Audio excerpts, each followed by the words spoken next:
গরুর কাছি।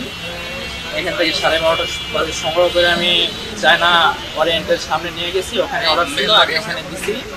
তো ওনারা আমাকে লাঞ্চে মন দিয়ে বলছে যে মাল একবারে পচা, মানে দুর্গন্ধ। আমি গিয়ে সঙ্গে সঙ্গে গিয়ে মালটা দেখলাম মালটা আসলে কমপ্লিট। আমি সাথে সাথে নিয়ে আসলাম ওনাদের কাছে।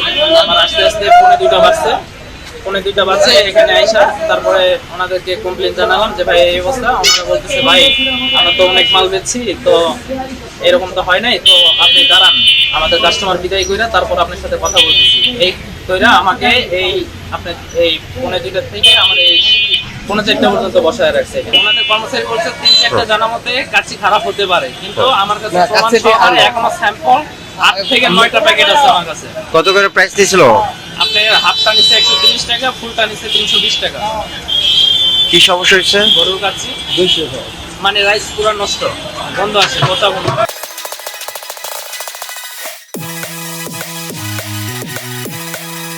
গার্মেন্টস থেকে আমরা আইছি, মানে কাচ্চি বিরিয়ানি অর্ডার দিছি, 200 পিস অর্ডার দিছি। আমরা 3টা শুন দেওয়ার কথা, এখন বাজে হলো 5টা। এখন আমার অর্ডারের মাল এখনো দেয় নাই বুঝিয়া।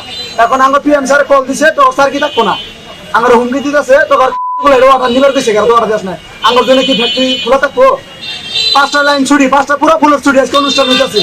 আমরা কখন দিব আমরা মালিক আসুক, একটা সমাধান করে দিব, এটা মেই সমাধান করে। কত করে আগে বলছেন? মালিকের কথা বলেন না, না, কত করে আগে বলছেন? না, বলছি যে ভাই এই তো আমার লাগে কন্টাক্ট হচ্ছে, এটা সমাধান করে।